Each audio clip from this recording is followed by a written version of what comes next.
con varios grupos viajando a Israel y llegamos hace un par de días y una vez más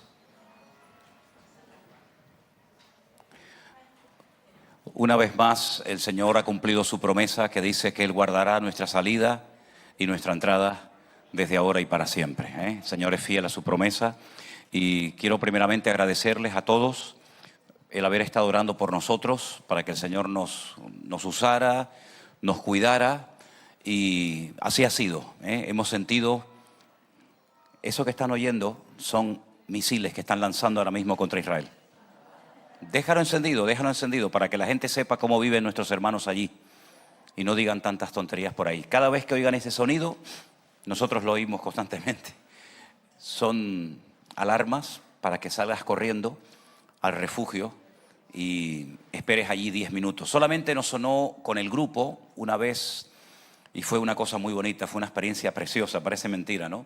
Estábamos en el refugio del hotel donde nos estábamos quedando, nos prestaron el refugio para hacer una reunión allí y estábamos cantando y alabando al Señor. Habíamos invitado a hermanos de otras congregaciones y sonó la alarma. Y nosotros estábamos cantando y alabando al Señor con un gozo allá adentro tremendo y entró gente a refugiarse. Entró gente a refugiarse y se quedaron sorprendidos de ver a un grupo de cristianos, de hermanos nuestros en la fe, alabando al Señor allí. Así que fue una experiencia muy bonita, les puedo asegurar. Ahora, fue algo increíble porque estábamos en un lugar y de repente pues nos teníamos que movilizar a otra parte de la ciudad y de repente comenzábamos a recibir llamadas y mensajes de hermanos nuestros que viven allí y nos decían, cuidado que en ese lugar puede pasar esto y aquello, y nosotros ya estábamos en otro lugar. Cuando nos movíamos en otra dirección nos volvían a llamar, oye, cuidado que va a pasar esto, ya nosotros, es decir, el Señor nos cuidó de una manera realmente increíble. Fue un tiempo muy especial. Tuvimos la oportunidad también de estar con hermanos de allí de Israel. Ellos agradecen muchísimo nuestras oraciones, de hecho las piden que por favor sigamos orando por ellos.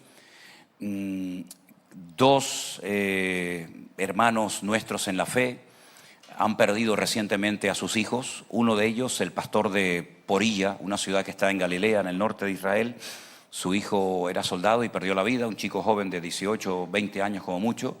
Y estando allí nosotros una mañana recibimos una información de que había habido en Estados Unidos, cerca de la embajada de Israel en Washington, un tiroteo y 2 personas habían muerto.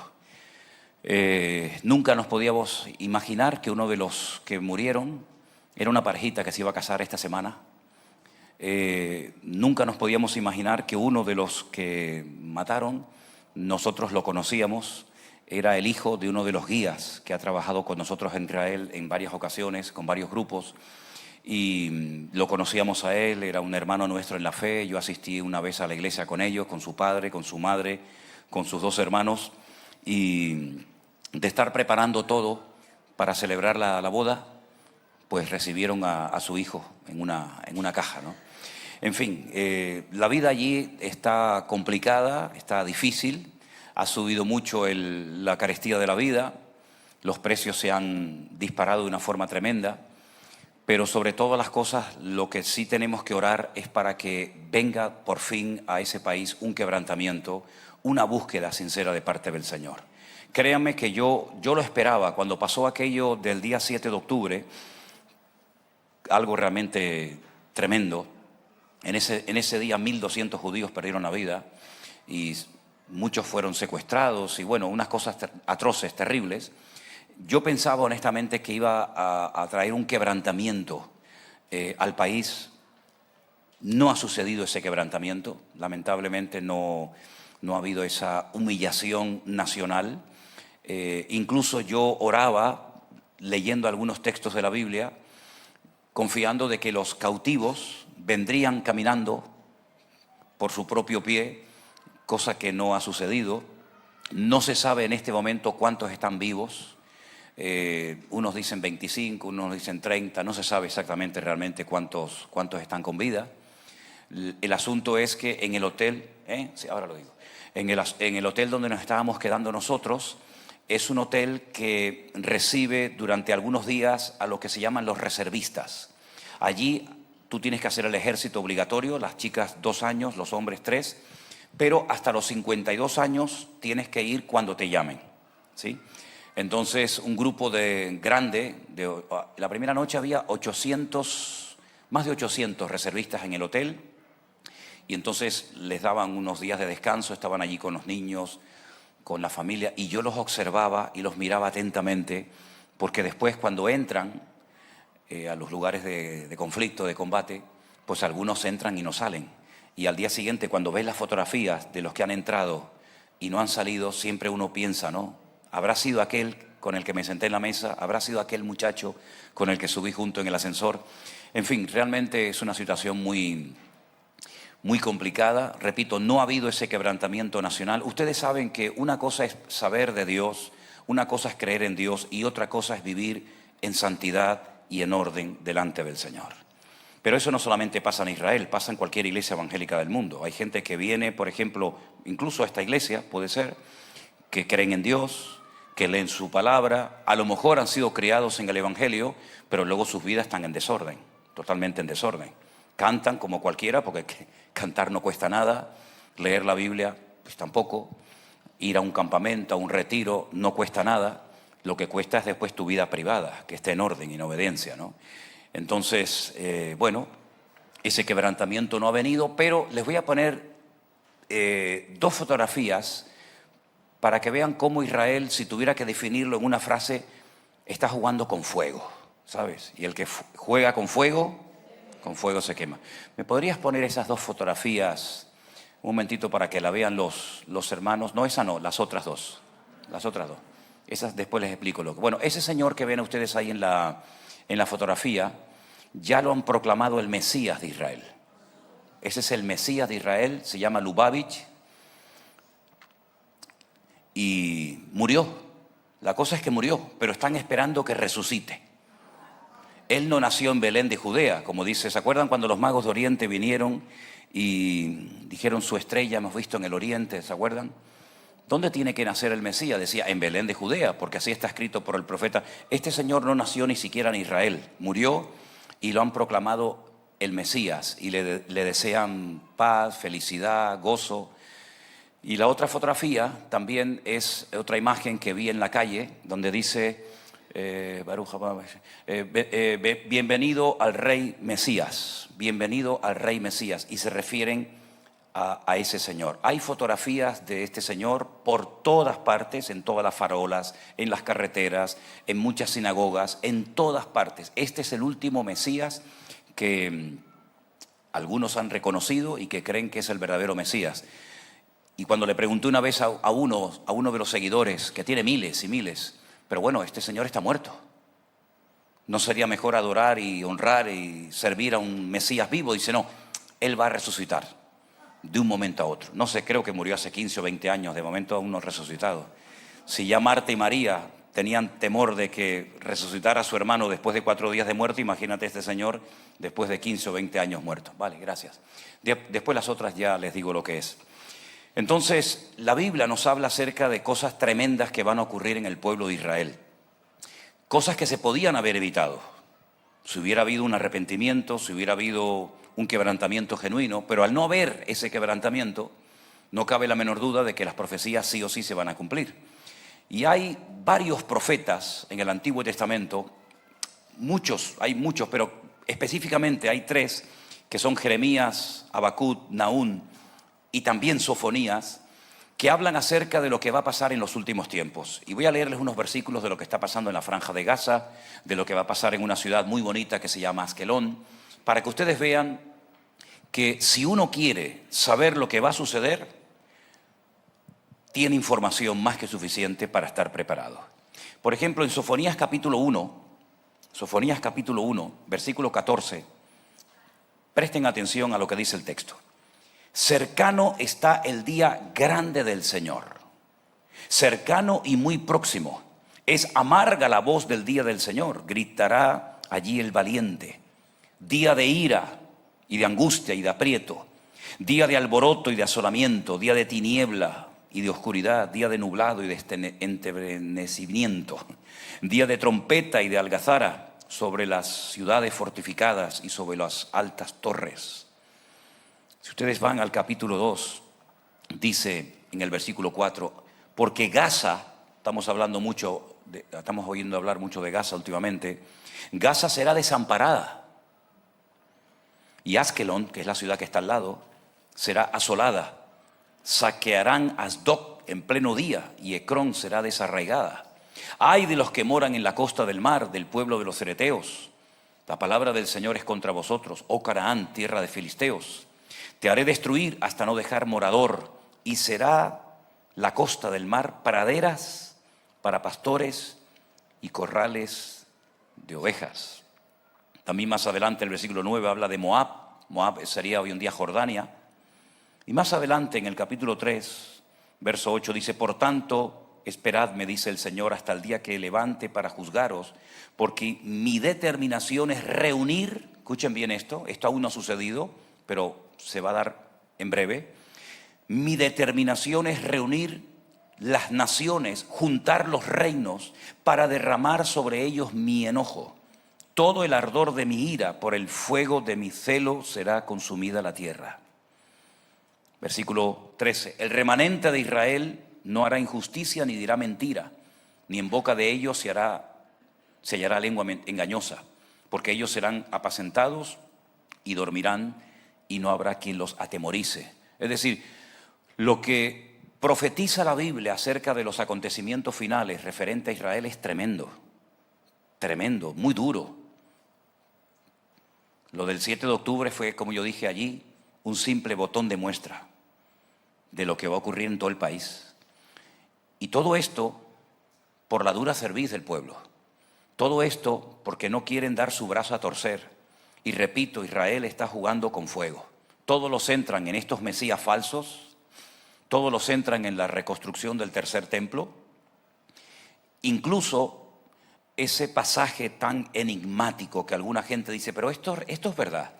¿Es verdad que Israel está esperando unas vacas, digamos, rojizas o pelirrojas, que son las que según el Antiguo Testamento tienen que ser sacrificadas, quemadas totalmente sobre un altar, para de esa manera purificar el área de la explanada del templo? Pues sí, hermanos, es verdad. Ellos tienen mentalidad de Antiguo Testamento.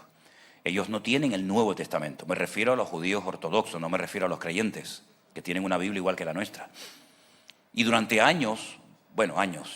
durante generaciones han estado esperando que aparezcan esas vacas de color rojo, o rojizas, o pelirrojas, para sacrificarlas sobre un altar y de esa manera purificar el área del templo.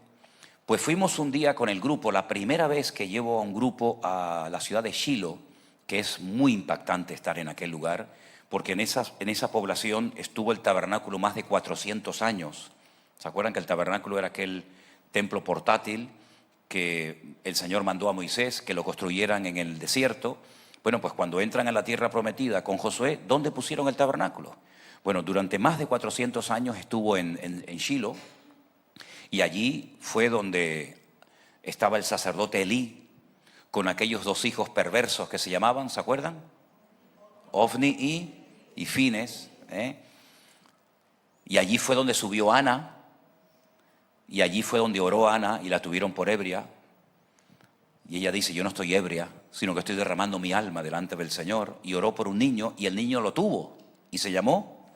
Bueno, pues en ese sitio estuvimos, allí estuvimos. Además, como estábamos solos, porque no había nadie, pues como me habían prestado una guitarra, estuvimos cantando allí unas alabanzas y fue un tiempo muy bonito, ¿no? Y lo curioso de todo eso, queridos hermanos, es que nada de eso hoy en día existe. Si todo fue destruido, todo fue arrasado, todo fue quemado. Pero todavía están muchos soñando con recuperar una gloria perdida. Y todos los centran en el templo. Y todos los centran en el templo, y en los sacerdotes, y en las cabras, y en las ovejas. Y estando allí nos pusieron una película explicándonos todo lo del templo. Y cuando terminó la película, la primera vez que estuvimos allí, eso no lo tenían, pero ya sí, se abre así como el telón, se abren las cortinas, y de repente detrás, en unos cristales, vimos 5 vacas rojas, de estas que durante siglos han estado esperando que aparecieran para sacrificarlas para la purificación del templo. De las 5 que actualmente hay, solamente 3 son válidas, porque a 2 le salieron unos pelitos blancos y ya están descartadas. Digo, hombre, claro, si las tienen un montón de años ahí encerradas, según va pasando el tiempo, pues hombre, algún pelito blanco no sale, ¿eh? Algún pelito blanco siempre va a salir, ¿eh? A unos más que a otros. Entonces ya 2 están descartadas, se tienen que dar prisa, porque como le salga un pelito blanco a las otras 3, apañado vamos, ¿no? Así que bueno, vimos eso y la gente se impactó mucho, ¿no? No sé si Rocío, tú estabas, no, Rocío no estaba en ese grupo, ¿no? Es que tuvimos 2 grupos y al segundo grupo lo llevamos a lugares donde no habíamos ido nunca, porque ya algunos habían estado en Israel. Entonces fuimos a otros lugares. Bueno, la cuestión está en que la gente salió muy emocionada. Y cuando yo reuní al grupo y le dije, ¿saben una cosa? Salgo con una tristeza en mi corazón tremenda. Porque aunque es impactante ver todo eso, me da tristeza que este pueblo haya estado esperando durante siglos que aparezca una vaca y que el Señor Jesucristo apareció hace 2000 años y lo rechazaron. A mí se me parte el alma y el corazón ver que un pueblo está esperando una dichosa vaca, que me da igual si es blanca, amarilla, colorada o negra, y cuando tenían que recibir al Cordero de Dios, que quita el pecado del mundo, dijeron, crucifícalo, crucifícale, no tenemos más rey que el César. Y da mucha tristeza, ¿no? Da mucha tristeza, y los hermanos allí son conscientes de esta realidad. Ahora, alguien me preguntaba, ¿y las iglesias? ¿Cómo están las iglesias? ¿Cómo están los hermanos? Bueno, yo tengo una opinión personal que quería compartir con ustedes en esta tarde referente a nuestros hermanos en Cristo en Israel. Es muy difícil, no digo imposible, pero es muy difícil evangelizar en Israel. De hecho, está prohibido. Tú no puedes salir por las calles a repartir folletos, a ponerte en una plaza y a predicar de Jesucristo, porque automáticamente puedes tener muchísimos problemas. Incluso si le predicas el evangelio a un menor de edad, puedes terminar con tus huesos en la cárcel. Por lo tanto, es muy difícil evangelizar. Lo que se utiliza es el testimonio. Cuando la gente te pregunta, tú respondes. Pero salir a una calle a repartir folletos o evangelizar, pues como que no. Los hermanos son conscientes de la situación. Ahora, ¿qué es lo que ocurre? Cuando tú vas, por ejemplo, a una iglesia de gente que vive en Israel, te vas a dar cuenta rápidamente, nada más entrar, que no son iglesias, digamos, homogéneas, sino que hay un grupo grande de latinos, que la mayoría de ellos ya venían convertidos, por ejemplo, de Argentina, la mayoría de ellos, de Perú, de Colombia, algunos de México también. Hay otro grupo de rusos, ¿ve? Porque vinieron muchos de Rusia cuando cayó el telón y todo aquello. Hay un grupo pequeñito de gente que ha nacido allí, digamos que son nacidos en Israel, y hay como grupos dentro de la iglesia. Entonces, cuando entras a la iglesia, y me pasó porque fui a predicar a la iglesia de Eduardo, un sábado a la mañana fuimos a predicar allí a la ciudad de Beersheba, y entonces cuando entramos nos dimos cuenta que todos los latinos estaban, los oías, ¿no? Los oías hablando en español por un lado, a todos los rusos hablando en ruso en otro idioma, con su idioma, y entonces la iglesia es como un punto de encuentro. Imagínate que tú te vas a vivir a Israel, que no puedes, pero en el caso de que pudieras, y eres creyente, ¿qué es lo primero que buscarías? Pues una congregación. Y si encima vas a la iglesia y hay gente que habla español como tú, pues es un punto de encuentro. Puedes conseguir un novio o una novia, porque algunos, no solamente en Israel, algunos también han venido aquí por lo mismo. No se rían porque, como decía mi abuelo, en esta vida hay gente para todo, ¿no? Entonces puedes conseguir al novio, a la novia, puedes conseguir un contacto para conseguir un trabajo, que también muchos van a la iglesia para, oye, ¿sabes de alguien que me alquile una casa o alguien que busque una chica para limpiar o a cuidar a un viejito? Entonces la iglesia es como un punto de encuentro de la comunidad latina, de los rusos, de los ucranianos, de los polacos, etcétera, etcétera.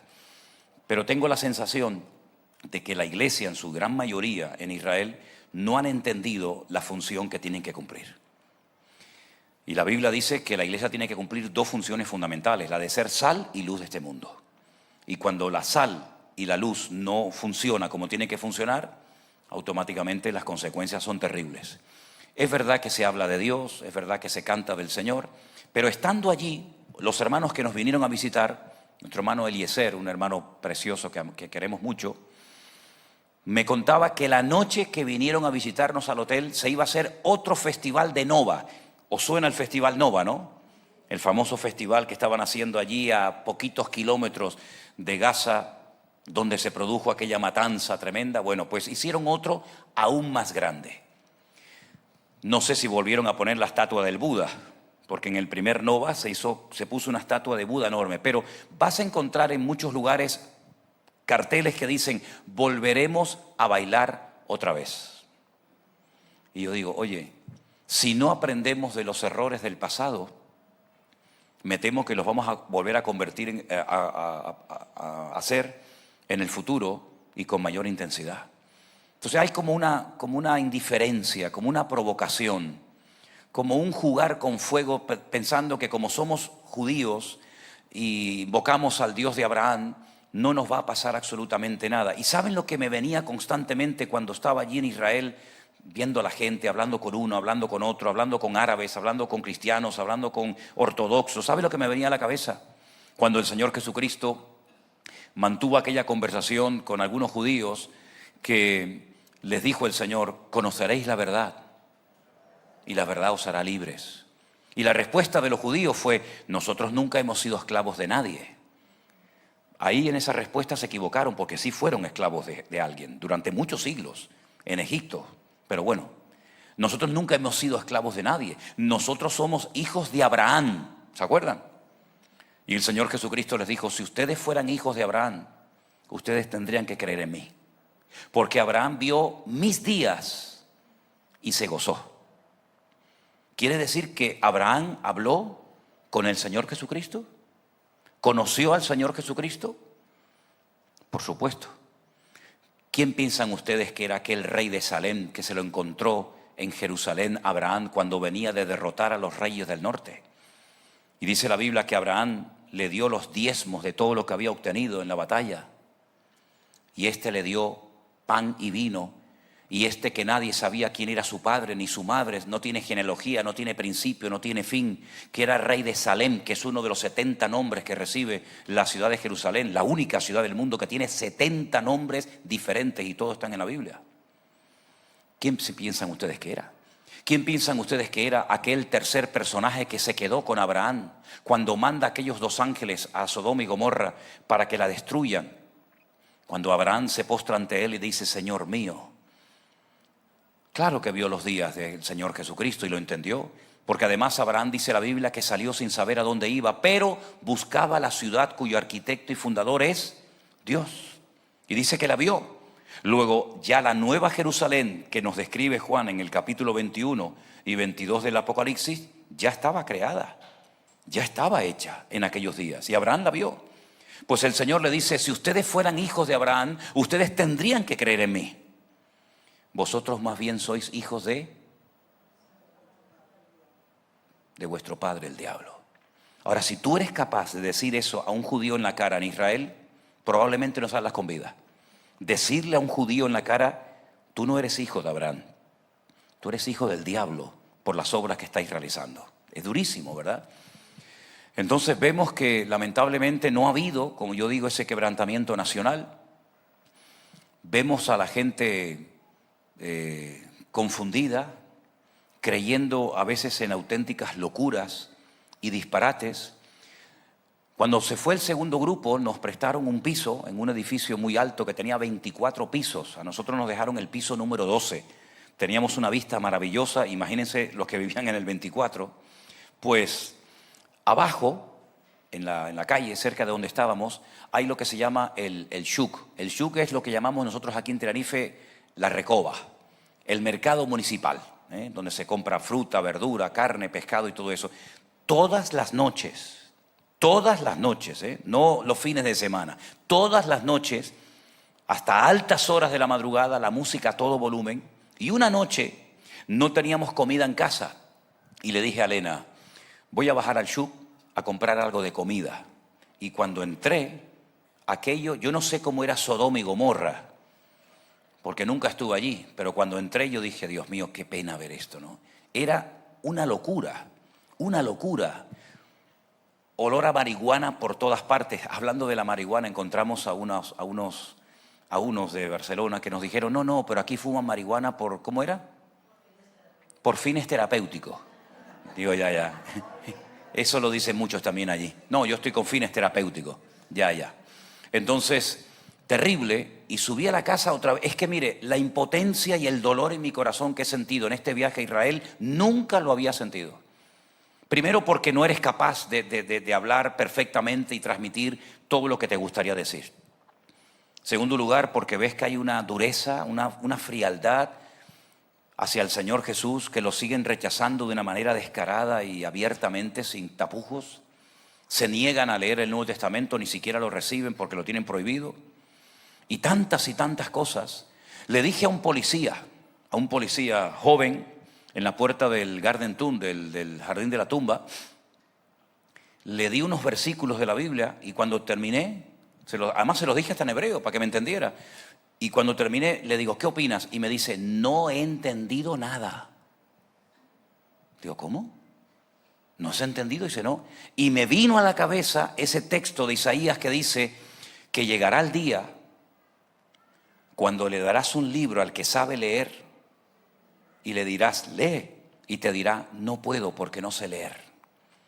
Porque el Señor dice como que los tiene ciegos temporalmente, ¿verdad? Porque dice, porque este pueblo con sus labios me invoca, pero su corazón está lejos de mí. Entonces hay gente que piensa que cuando van a Israel, todo el mundo está leyendo la Biblia, todo el mundo es creyente, todo el mundo ama al Señor, nada más lejos de la realidad. El presidente de la Knesset, el presidente del Parlamento israelí, es de los de la banderita de colores. ¿Sabían eso? Tiene 2 hijos adoptados y está casado. El presidente de la Knesset. Me decía un hermano, ¿tú qué piensas que diría Juan el Bautista si viviera hoy en día? ¿Te imaginas Juan el Bautista viviendo hoy en día en Israel? ¿Le vuelven a cortar la cabeza? ¿Le vuelven a cortar la cabeza? Porque un día se enteró que el rey, el monigote, porque aquello no era ni rey ni nada, el rey Herodes le había robado a su propio hermano, su mujer, y Juan el Bautista se enteró y le dice, no te es lícito tener la mujer de tu hermano. Y le cortaron la cabeza. Algunos podrían haber dicho, ¿y por qué no se cayó? Porque en España también tenemos algunos casos muy interesantes, ¿verdad? No se cayó. Y cuando Herodes quería conocer personalmente al Señor Jesucristo para que le hiciera así algún truquito de magia o algún milagrito, el Señor le dijo, díganle a esa zorra. Fíjate con qué término se dirigió el Señor al rey de Israel. Díganle a esa zorra. Tremendo, ¿verdad? Es decir, que aquellos profetas no se callaban, condenaban el pecado. Ahora, el libro de Sofonías tiene algo muy bueno, y es que habla de un remanente.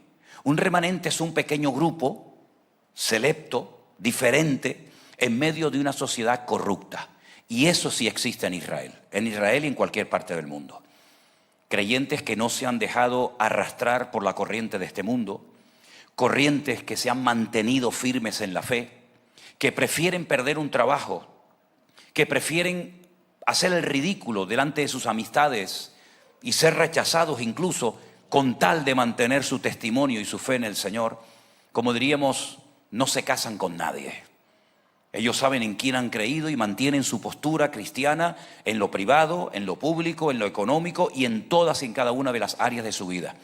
Eso se llama un remanente fiel, que ya había en los tiempos del profeta Elías, ¿se acuerdan? Por cierto, alguien se me acercó y me dijo, mi hijo te quiere saludar. Y le pregunté al niño y me dice, le digo, ¿cómo te llamas? Me dice, Elías. ¿Está por ahí Elías? Digo Elías el chiquitín, no el profeta.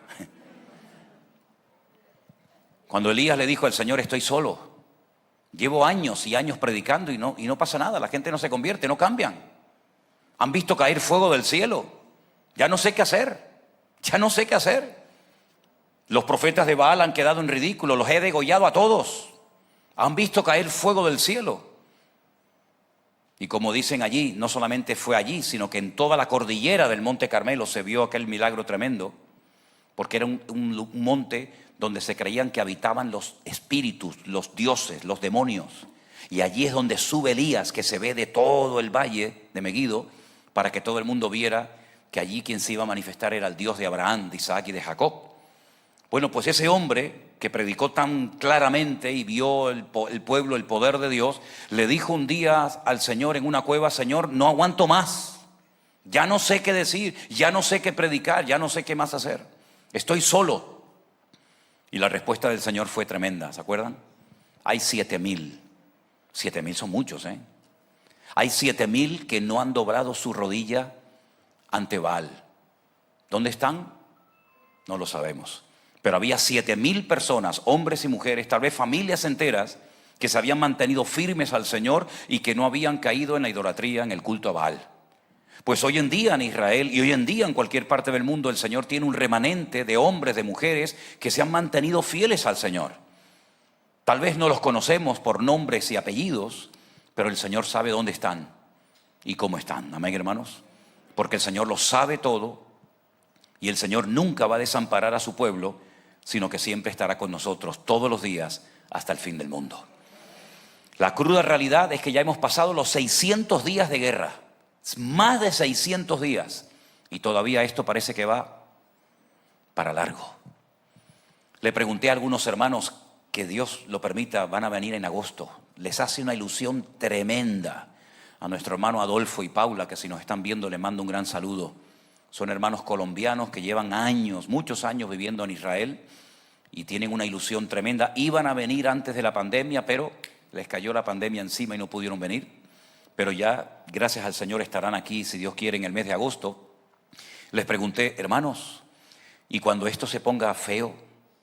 Cuando las profecías que estamos hablando y llevamos horas hablando de este tema, porque es una de las personas que mejor conoce la Biblia, sin ser pastor, que yo he conocido en mi vida, conoce muchísimo, sabe mucho de la Biblia, ¿qué van a hacer? Y me dice: el Señor nos trajo aquí y a menos que el Señor nos saque, aquí nos vamos a quedar. Porque aquí tenemos que hacer nuestra parte, aunque no son pastores, tenemos que hablar con amigos, tenemos que advertir a gente, tenemos que decirles que estas cosas se van a cumplir. Y nuestro papel y nuestra función es estar en este país. Así que oremos mucho por este remanente fiel de hombres y de mujeres que están en Israel sirviendo al Señor. Amén, hermanos. Creo que les informé también en el grupo de WhatsApp de la iglesia que tuve la oportunidad con Elena un día de ir a visitar a nuestra hermana Marta. Nuestra hermana Marta es una hermana que vivía en Israel. La conocimos a través de YouTube, yo creo. Se reunía con las mujeres del grupo de la iglesia virtual y tuvimos la oportunidad de ir a visitarla. Cuando fuimos la primera vez, la vi muy débil, muy, muy débil. Nos reconoció al momento, pudimos estar con ella allí, oramos, le leí unos salmos y todo eso, pero apenas podía abrir los ojos, tenía muy poquitas fuerzas, muy poquitas fuerzas. Yo salí ese día de la habitación del hospital con la sensación de que le quedaba muy poco tiempo. Tuve la oportunidad, solo, porque Elena estaba haciendo otras cosas, tuve la oportunidad de volver a ir a visitarla la última vez y ya estaba aún más débil que la otra vez. Saben que Canderina se fue para allá para cuidarla, para estar con ella, y Marta partía a la presencia del Señor, creo que antes de ayer, ¿no? Antes de ayer ya partía.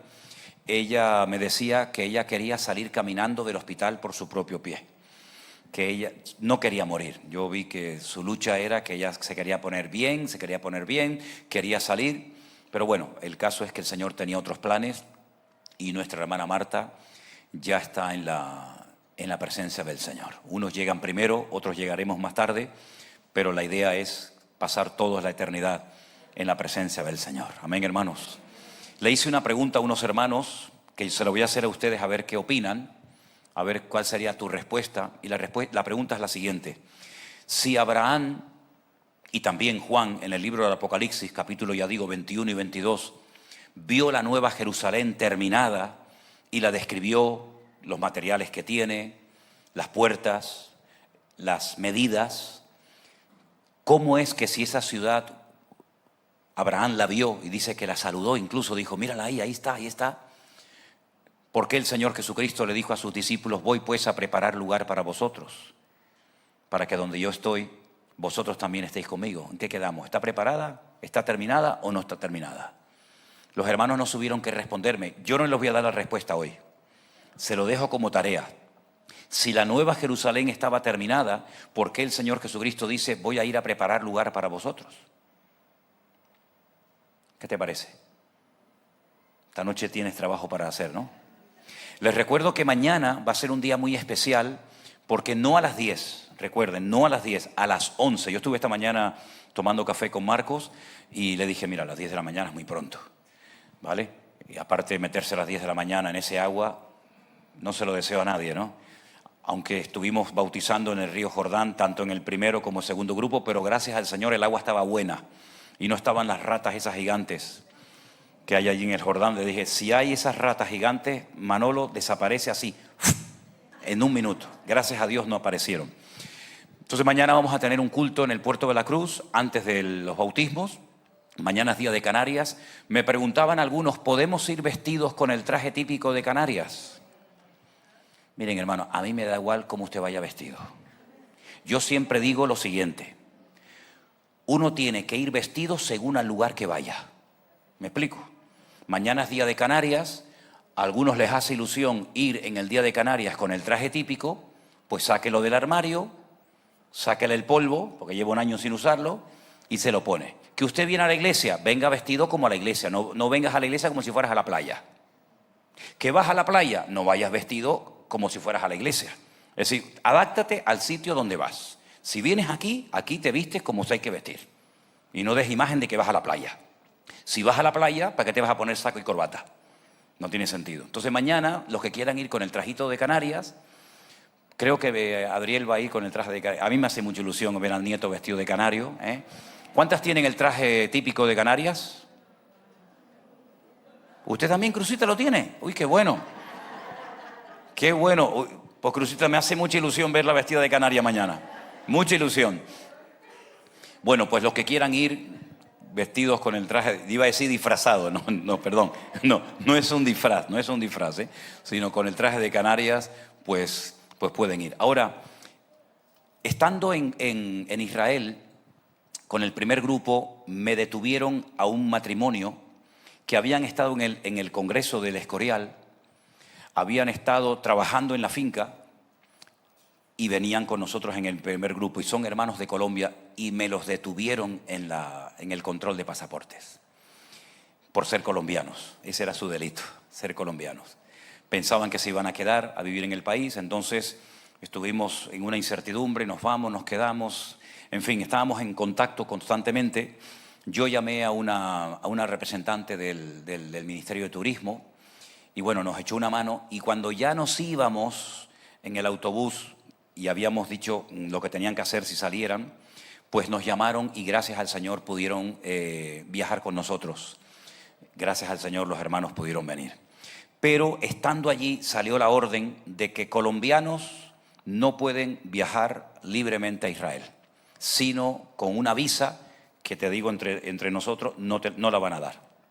Así que los colombianos que quieran ir, lamentablemente, parece ser que hasta que cambie un poco la política en ese país, pues no los van a dejar entrar. Pero tengo la sensación de que don Peter, mi amigo don Peter, el que vive allí en Madrid, pues la está liando también de tal manera que a ver si cuando volvamos en noviembre don Peter me va a causar problemas, ¿vale? Entonces me da mucha lástima ver a España en la situación en la que está. Yo sé que hay hermanos de otros países que están aquí con nosotros en la iglesia, lo cual nos da mucha alegría, pero permítame decirles algo. Las Islas Canarias que ustedes están conociendo hoy por hoy, el país de España que ustedes están conociendo hoy en día, no tiene absolutamente nada que ver con las Islas Canarias de hace unos años atrás. Nada que ver. El ambiente espiritual, la política, la economía, todo ha cambiado de una forma alarmante.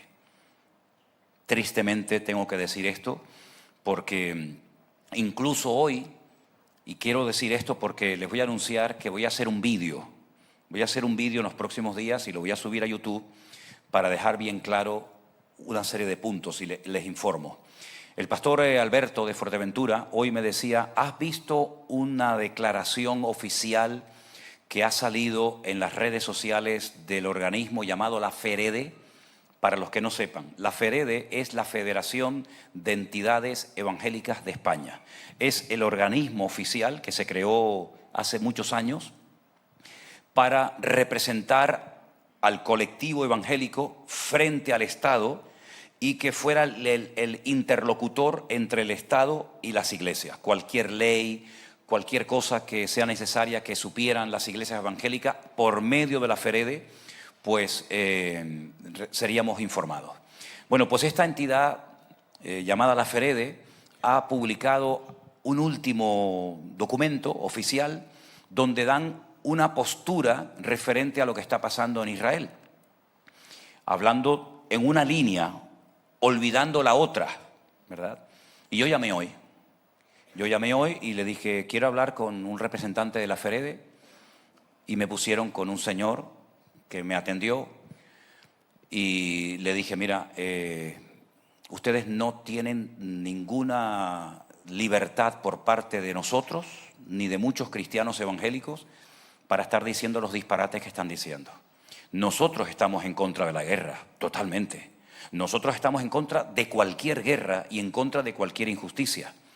Pero ustedes ignoran este punto y este punto y este punto. ¿Por qué no dieron la cara y por qué no defendieron a los 2 hermanos nuestros cristianos que los mataron la semana pasada a tiros en Israel? ¿Por qué no dan la cara por los 59 secuestrados que están pasando hambre y viviendo como perros, siendo humillados cada día en los túneles secretos que Hamás ha construido en la Franja de Gaza? ¿Por qué no hablan de eso? Entonces comenzamos a hablar y hablar y hablar, y me dice, es que nosotros nos hemos visto, entre comillas, obligados a dar una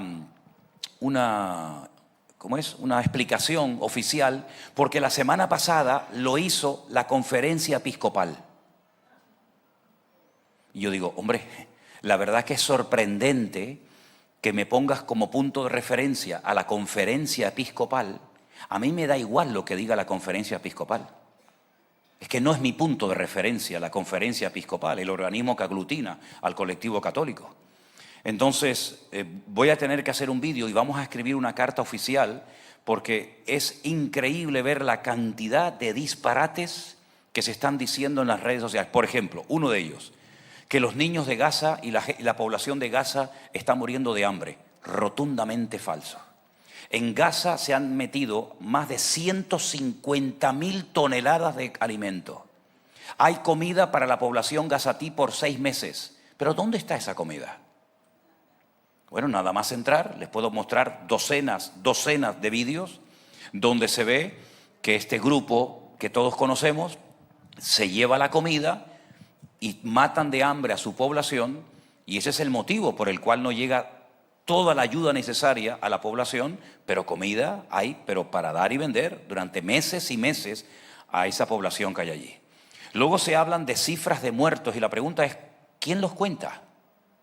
Si hay miles de estos terrucos debajo de la tierra, ¿salen por la mañana a contar los cadáveres?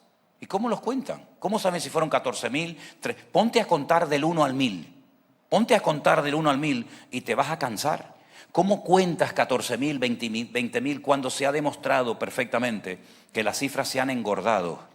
Y cuando se ha demostrado que se han utilizado mezquitas, se han utilizado hospitales, se han utilizado colegios y se han utilizado niños y mujeres como escudos humanos para proteger a estos personajes. Entonces hay que conocer toda la película y no solamente una parte, ¿verdad?, para manipular a la población y para decir auténticos disparates.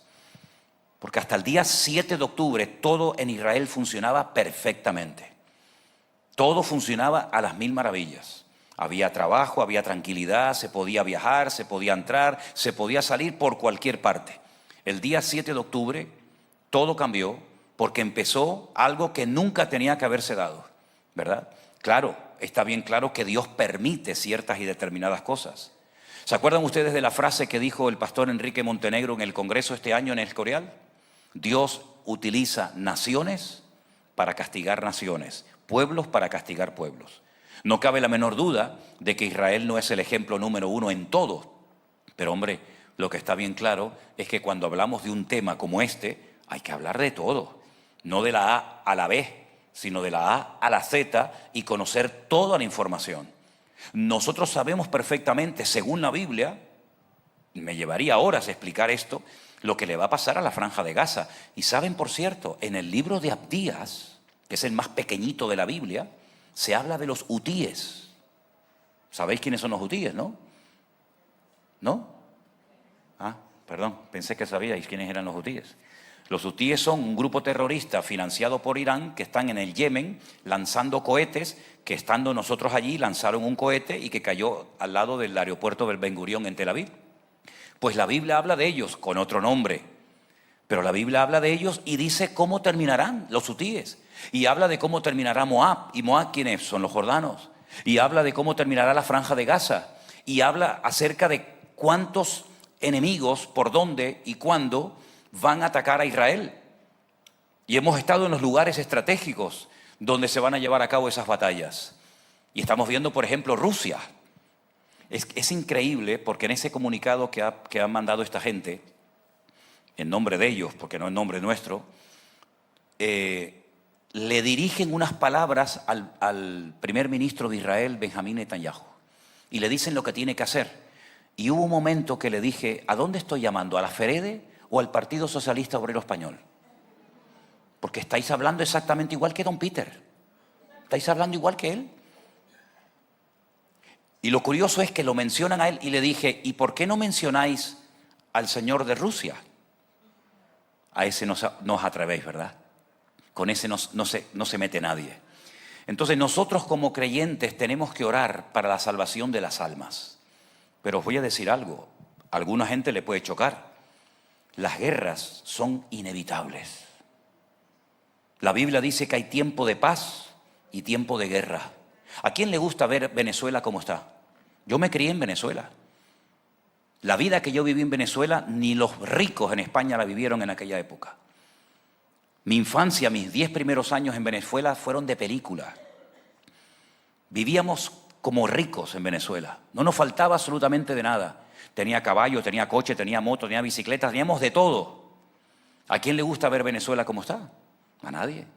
¿A quién le gusta ver, por ejemplo, Colombia, Chile, Ecuador, Cuba? He visto últimamente unos reportajes de Cuba. ¡Qué belleza de isla! ¡Qué maravilla de vida! ¡Cómo vestía la gente! ¡Qué coches! ¡Qué casas! ¡Qué lujo! Era una maravilla aquel lugar. ¿A quién le gusta ver esos países así? A ninguno de nosotros, hermano. Pero dice la Biblia, ¿de dónde vienen las guerras y los pleitos entre vosotros? Dígame, ¿de dónde nace todo eso? De la ambición, de la soberbia, del orgullo, del amor al dinero. Porque dice la Biblia que la raíz de todos los males es el amor al dinero. Los que fabrican armas, si no las venden, ¿de qué viven?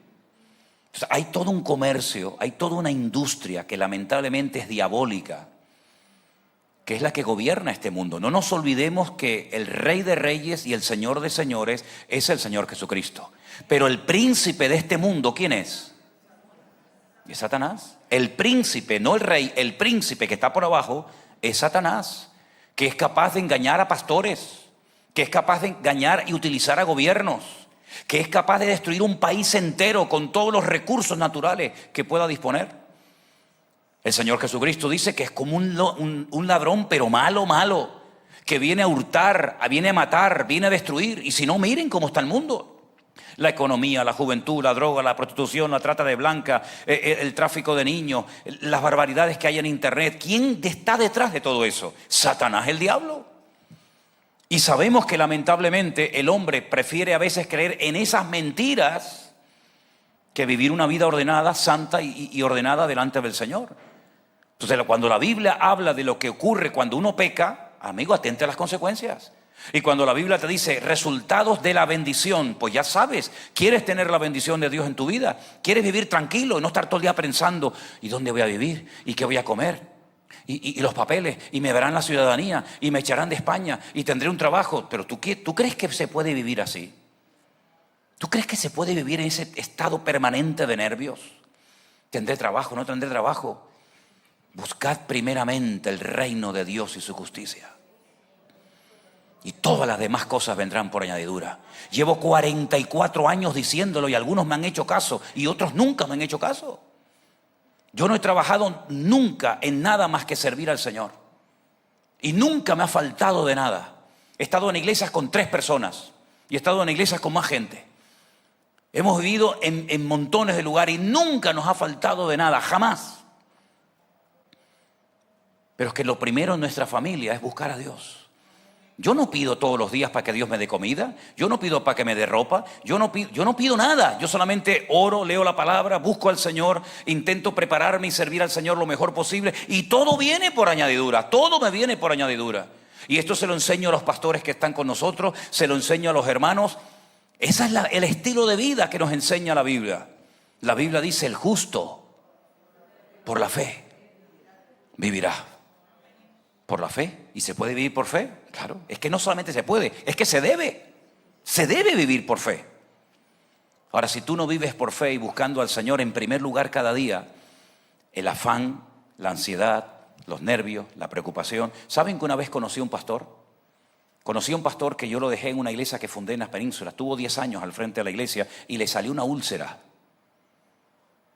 Y me dijo: ¿sabes por qué me salió la úlcera? Porque no te hice caso.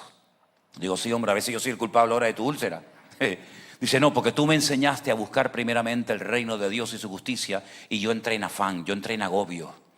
Y esos nervios me produjeron una úlcera de estómago. Cuando yo tenía 19 años, que fui el pastor más joven de España, 19 añitos, un niño, me dejaron una iglesia, la única iglesia que me han dejado en mi vida a pastorear, en el Puerto de la Cruz, pero no la que tenemos nosotros ahora, sino otra. Una iglesia que, bueno, estaba empezando, una iglesia con muchos problemas, muchas cosas, y me ponía tan nervioso, con tan poca experiencia, tan joven, la primera vez que salía de casa para irme a otra isla a vivir, y el estómago se me puso así, se me infló el estómago de una forma increíble. Y yo era muy flaco en aquella época, aunque ustedes no se lo crean. Tengo fotografías que se lo puedo enseñar, ¿eh? Y me llevaron al médico, los hermanos de la iglesia. Y el médico me dijo: ¿a qué te dedicas? Y yo le dije: yo soy pastor evangélico, atiendo gente, predico y tal. Y me dice: no vas a llegar a los 30 años, me dijo. Oye, me asusté tanto. Yo digo: no llego a los 30. Y eso dice: porque tienes los nervios en ese estómago que te van a producir algo malo. Dios utilizó a aquel hombre para yo cambiar el estilo de vida de mi vida. Yo nunca me llevo a la cama un problema. Jamás hablo de problemas, ni de nada, ni de nadie en la cama. Es más, y digo una intimidad. Cuando Elena me dice: es que la hermana, no quiero hablar de la hermana ahora, ¿eh? Ahora es tiempo de dormir. Jamás me llevo un problema a la cama. Yo oro una vez por las cosas. Ese es mi estilo, cada uno que haga el suyo. Señor, esto y esto, amén, punto. Ya oro una vez y se acabó. Aprendí a descargar mi ansiedad en el Señor, a descansar en Dios. Y yo era un manojo de nervios, ¿eh? Yo era el nervio personificado, con todas las manías y tic que te puedas imaginar tener, desde niño. Pero aprendí a descansar en Dios. Eso fue con 19 años, tengo 63 años ahora. Y te puedo asegurar que el Señor nunca me ha fallado, el Señor ha sido fiel, el Señor ha bendecido la obra en abundancia y las pruebas están ahí, de tal manera que el estilo de vida que yo he vivido, yo se lo quiero enseñar a la gente, para que los que vienen de otros países, y me parece bien que vengan de otros países a buscar un futuro y a tener una vida mejor, vale, pues si la quieres tener, te voy a decir cuál es el secreto. El secreto no está en cambiar de país, el secreto no está en cambiar de trabajo, el secreto está en cambiar aquí y poner al Señor en primer lugar en tu vida. No estar afanado, no estar preocupado, tú haz tu parte, tienes que orar, oras, tienes que buscar trabajo, busca trabajo, pero siempre ser agradecido. Y tenemos la tendencia, unos más y otros menos, ¿verdad?, a veces de quejarnos, ¿sí o no? Ahora venía por el camino con una hermana y, qué calor, y me decía ella: ya verás que cuando venga más calor la gente va a decir: ay, echo de menos el frío. Esta mañana había en la laguna 17 grados, aquí había 20 y pico. Quitar, desterrar de nuestro vocabulario la queja. Dígaselo al que está al lado, por favor. No te quejes. No te quejes. Por favor. No te quejes. Es que no tengo trabajo. Gloria a Dios. Es que me pagan poquito, gloria a Dios. Es que me pagan mucho, gloria a Dios. Es que hace mucho calor, hace mucho frío. Es que ayer llovió mucho. Es que tuve que venir caminando. Hoy vi un chico en Tomecano que le faltaba una pierna. Ay, dicen algunos, ay, me duelen las piernas, tengo artrosis. Pero por lo menos te duelen las piernas. Pero al que yo vi en el parque ahora sentado le faltaba una. Ojalá, diría él, ojalá tuviera yo una, aunque tuviera un dolor en la rodilla, en el menisco. ¿Se acuerdan aquellos dos padres que se encontraron un día y le dice uno al otro, ¿cómo está tu hijo? Dice, el mío no para de darme problemas, es problemático, es rebelde, no hay manera. Y el tuyo dice, no, el mío ya no me da ningún problema. ¿Por qué? Dice, porque mi hijo murió. Es mejor tener problemas, pero tener la bendición de Dios en esos problemas, que no tener la bendición de Dios en nuestra vida. Los tropiezos siempre vendrán, dijo el Señor. El otro día estábamos junto a una piedra de molino y le dije a los hermanos, mira, vengan para acá, miren la piedra que habló el Señor. El Señor dijo, los tropiezos siempre vendrán, siempre. O en el trabajo, o en la familia, o en la iglesia, siempre habrán problemas en la vida. No estamos en el jardín del Edén, ¿eh? Hasta en el jardín del Edén había problemas. Dijo el Señor, cualquiera que haga tropezar a uno de estos pequeños, mejor le sería atarse una piedra de molino al cuello y tirarse a la mar. Los tropiezos siempre vendrán. No busques una iglesia perfecta porque no existe. Esta tampoco, ¿verdad? Esta tampoco. No busques el marido perfecto. No busques el príncipe azul, que no sé de dónde viene lo del príncipe azul. Qué cosa más ridícula, ¿eh? Príncipe, yo veo un hombre azul y salgo corriendo. Hombre, el príncipe, y lo veo azul, está enfermo. Está ahogándose, porque los que se ahogan no se mueren en azul o más así. Después se te convierte en morado. No existe el hombre perfecto, ni la mujer perfecta, ni el padre perfecto, ni la madre perfecta, ni el pastor perfecto. Si buscas eso, te has equivocado de sitio. Y una palabrita, y termino, a los hermanos y hermanas que se van a bautizar. ¿Están aquí los que se van a bautizar mañana? ¿Hay alguno de los que se van a bautizar mañana? ¿Sí? ¿Uno? ¿Alguien más por ahí? Bueno, los que se van a bautizar mañana, eso es un paso importante, pero es un solo paso, ¿eh? Vais a salir del agua exactamente igual que como entraste, ¿eh? Si tenías arrugas, vas a salir con arrugas, ¿eh? Siempre les tomo el pelo a las hermanas cuando van a bañarse al Mar Muerto. Les digo, hermanas, este mar es un mar que hace maravillas, ¿eh? Este mar, ustedes se meten y sales con una juventud tremenda. Un día yo vine con un grupo de hermanas en la guagua, en el autobús, y me fui con un grupo de niñas a Jerusalén por la tarde. Así que esto es tremendo, las arrugas desaparecen, esto te rejuvenece, una vitalidad. Sí, claro, como me pongo serio me hacen caso, ¿no? Digo, sí, hermana, ay, gracias, pastor, gracias, bueno. Cuando salen, me dijo una vez una hermana, hermano, yo me miro al espejo y estoy igual. Y le dije, ¿cuánto tiempo estuvo ahí? Me dijo, no sé, unos 10, 15 minutos. Digo, que a usted le hace falta 3 o 4 meses ahí adentro, hermana. En una semana no va a arreglar su vida. Entonces el bautismo vas a salir igual. Lo importante no es el agua, lo importante es el cambio en tu corazón. Y no te vas a bautizar para que Dios te cambie, no, te bautizas porque ya te ha cambiado el Señor. Es un paso muy importante que hay que hacerlo una vez en la vida, ¿verdad? Hay que hacerlo bien, pero sobre todo las cosas el día a día. Las victorias de hoy son para hoy, no me sirven para mañana. Mañana empiezo de cero. ¿De qué sirve que hayas estado 10 años bien si al último día echas a perder tu vida? No sirve de nada. Entonces, hermanos queridos, a esforzarnos, a orar por nuestros hermanos que están en diferentes lugares pasándolo tiempos muy difíciles y preparándonos para lo que viene en el futuro. Y lo digo abiertamente, ¿eh? Hace años lo decía así como muy subliminalmente, a ver si alguno captaba la idea. Lo digo abiertamente, ¿eh? Tener agua en abundancia en vuestras casas, ¿eh? Así de claro. ¿Me habéis entendido, verdad? Tener comida.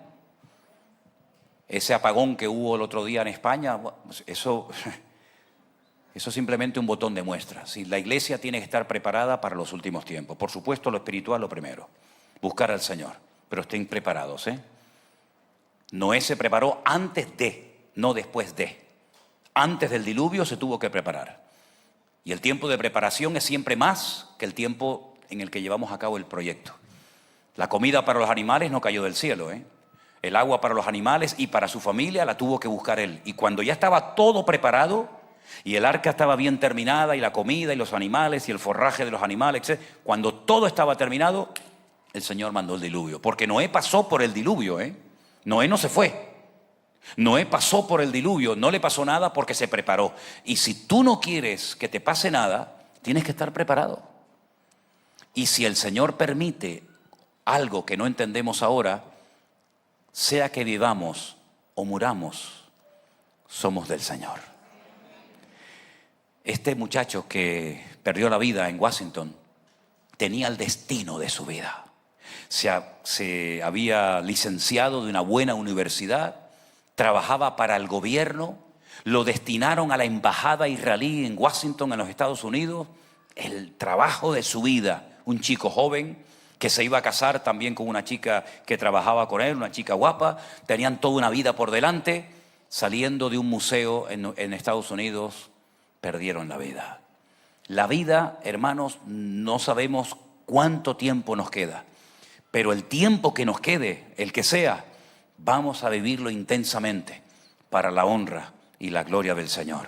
Enseñemos esto a los niños en la escuela dominical, enseñemos esto a los adolescentes y a los jóvenes, que la vida es corta, que hay que estar preparados, que todo lo que hemos predicado y creído durante años y años, tarde o temprano se va a cumplir, y lo estamos viendo. Cuando yo le pregunté, y ahora sí ya les prometo que voy a terminar, cuando yo le pregunté a un reservista, hermano nuestro en la fe, que hasta la semana pasada estaba en la franja de Gaza, allí estaba dentro jugándose la vida, cuando yo le pregunté y le dije, oye, dime la verdad, ¿qué pasó el 7 de octubre? Porque no es normal que el país con la inteligencia y el armamento más sofisticado de Medio Oriente haya pasado lo que pasó. Cuando toda esa valla electrificada se pone una mosca encima y automáticamente la detectan. Cuando hay docenas y docenas de personas que están frente a unas pantallas 24 horas al día, sin parpadear, viendo cada milímetro de la valla que divide un territorio de otro. Que hayan venido gente con zapatillas, uno con unas muletas, el otro con una moto, y que hayan entrado dentro de un país donde hay tanta vigilancia. ¿Qué fue lo que pasó? Aparte de todos los espías que han encontrado dentro del país, que también eso tiene tela. Y me dijo, esto se produjo el día 7 de octubre a las 6:30 de la mañana. Nosotros estábamos en los cuarteles y hasta las 5:30 de la tarde no recibimos nuestro armamento para salir rumbo a ese sector. ¿Ustedes creen que eso es normal? Tantas y tantas horas. Cuando esta chica que cantó en Eurovisión el otro día estuvo 8 horas debajo de un montón de muertos, llena de sangre para disimular que había perdido la vida. ¿Ustedes creen que es normal que eso haya ocurrido? ¿Te das cuenta cómo la vida cambia en un minuto? ¿Quién nos asegura a nosotros? Piensa esto, por favor. ¿Quién nos asegura a nosotros que el domingo volveremos a estar otra vez aquí en el culto? Este culto es único, irrepetible. Nunca más se darán las circunstancias que se están dando hoy en este culto. Este culto pasará a la historia en unos minutos. Nunca más se volverán a dar las circunstancias, las mismas caras, la gente en la misma silla, con la misma ropa, con el mismo horario, la misma temperatura. Nunca más. Son cosas que ocurren una vez en la vida. ¿Quién nos asegura a nosotros que el domingo vamos a estar aquí todos otra vez? Cuando yo me despedí de Marta el otro día, le dije, hermana, Dios te bendiga, seguiremos orando por ti. Y cuando llego a Tenerife me anuncia Canderina que ya la hermana está en la presencia del Señor. ¿Quién nos asegura a nosotros eso? Cuando el único requisito para perder la vida es estar vivo. No hace falta ser mayor, simplemente por estar vivo puedes perder la vida en cualquier momento. Entonces, ¿por qué te afanas por cosas que no te vas a poder llevar a la otra vida? ¿O crees que te vas a llevar el coche, la casa, el carro, la ropa? No te vas a llevar nada. Lo único que te vas a llevar es la salvación de tu alma. Hoy eres salvo, le has entregado tu vida al Señor. Si hoy murieras, que Dios no lo quiera, pero si hoy murieras, ¿a dónde irías? ¿A dónde vas? Está tu nombre hoy en día, ahora mismo, en el libro de la vida. Es que no sé, pues tienes que saberlo. Tienes que saberlo, porque tú cuando salgas de aquí, tú te vas a tu casa y sabes tu dirección. Y hasta el borracho más borracho, no sé cómo lo hace, siempre encuentra la casa. Siempre la encuentra. ¿Cuánto más nosotros tenemos que tener la seguridad de nuestra alma? Saber que yo me voy a la presencia del Señor. Así que muera o viva, somos del Señor. Hazte esa pregunta, por favor. Y no salgas hoy de aquí, que nadie salga de aquí, que nadie de los que está viendo este culto en directo en su hogar tenga la duda de decir qué va a pasar con mi vida, qué va a pasar con mi alma. Ten seguridad de salvación para que puedas decir: yo soy de Cristo. Y pase lo que pase y venga lo que venga, mi vida está en las manos del Señor. Y cuando te acuestes esta noche, si vuelves a abrir mañana los ojos, gloria a Dios. Y si no los vuelves a abrir más, quiero que sepas que cuando los abras, el Señor te dará la bienvenida en su reino celestial. Esto no se predica en las televisiones ni en las radios. Esto no se habla en las tertulias de televisión, solamente en lugares como este, todavía, porque hay lugares donde ya ni siquiera se habla de estos temas, ¿verdad? Pero asegura tu alma delante del Señor en este momento. Amén, hermanos. Cerremos nuestros ojos, por favor, y oramos.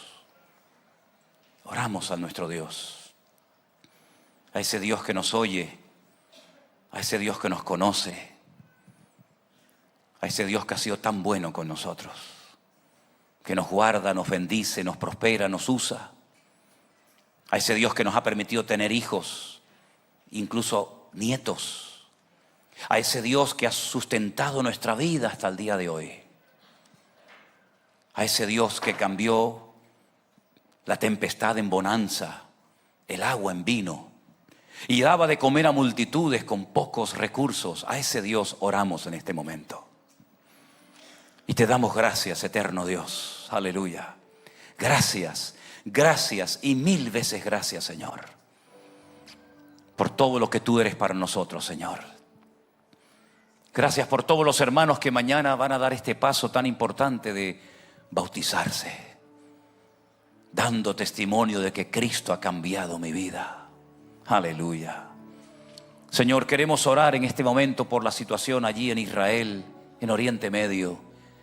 Tanta gente perdiendo la vida, tantos corazones rotos, tantas familias empapadas en lágrimas, tantas familias, Señor, que han perdido seres queridos. Señor, ten misericordia, Señor. Abre los ojos, Señor, de la gente para que clamen a ti y reconozcan que el único que puede traer soluciones radicales y reales eres tú, mi Señor, mi príncipe de paz. Gracias porque tú has traído paz a nuestros corazones. Cuando nuestra vida era una tormenta, una guerra, tú has traído paz. Cuando nuestra vida estaba seca, tú le diste vida en abundancia. Y cuando nuestra vida estaba vacía, tú la llenaste con tu gloria y con tu presencia, amado mío. Aleluya. Gracias, Señor. Ayúdanos a mantenernos firmes en la fe. Aprovechar, Señor, mira a los jóvenes de la iglesia. Úsalos, Padre. Levanta pastores, levanta predicadores, levanta mujeres de Dios, hombres de Dios. Que no perdamos más el tiempo, Señor, porque vemos que el mundo se está yendo, Señor, por la ruina, por la borda. Y tú estás llamando a tu iglesia: venid a mí, venid a mí, venid a mí, los trabajados y cargados, que yo os haré descansar. Trae paz a las familias, trae salud a nuestros cuerpos, Señor. Trae vitalidad a nuestra mente, Señor. Guarda a nuestros hijos, nuestros nietos. Guarda a los jóvenes, Señor. Los que empiezan, los que ya están finalizando la carrera. Ayúdanos, Señor, a honrarte cada día. Oramos por la paz de Jerusalén. Oramos por nuestros hermanos allí en Israel y en todas partes del mundo donde están sufriendo, Dios mío. Quita de nosotros, Señor, cualquier espíritu contrario al tuyo. Porque amamos, tenemos que amar a unos y a otros por igual como tú los amas. Al árabe, al judío, al blanco, al negro, al rico, al pobre. Ayúdanos a manifestar el amor de Dios que ha sido derramado en nuestros corazones por tu Espíritu Santo que mora en nosotros. Arranca de nosotros el racismo, arranca de nosotros la xenofobia, arranca de nosotros el antisemitismo, arranca todo lo que no viene de Dios. Y que podamos amarnos los unos a los otros como tú nos has amado.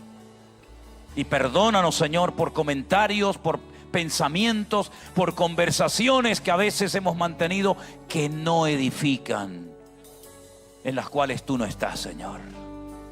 Sana nuestros ojos, nuestros oídos, nuestra boca. Y sobre todo, Señor, que seamos los mismos aquí dentro que fuera en la calle. Que seamos sal y luz de la tierra. Y que no nos dejemos devorar por la corriente de este mundo. En el nombre de tu amado Hijo Jesús, pedimos todo. Amén. Amén. Voy a pedirles que le des un abrazo a tu hermano más cercano y le digas: hermano, Dios te bendiga. Nos ponemos de pie, por favor, salúdense los unos a los otros mientras nos preparamos en esta tarde para recoger esta ofrenda para la gloria y la honra de nuestro Señor. Dios les bendiga a todos. Gracias a los que han estado siguiendo la retransmisión en directo de este culto. Donde quiera que se encuentren, que la paz del Señor te alcance. Los hermanos que nos van a ayudar, si son tan amables y pueden pasar, por favor. Y oramos a nuestro buen Dios. Aleluya. Gracias, Señor. Padre Celestial, te damos gracias por este tiempo que acabamos de tener, Señor. Te damos gracias por tu palabra, Señor. Te pido que seas tú guardándola en nuestros corazones, Señor, y la pongamos en práctica. Te pido que ahora bendigas tú estas ofrendas que vamos a recoger, Señor, y estos diezmos, Señor. Y que bendigas a todo aquel que no tiene, Señor. Te damos gracias en el nombre de Jesús.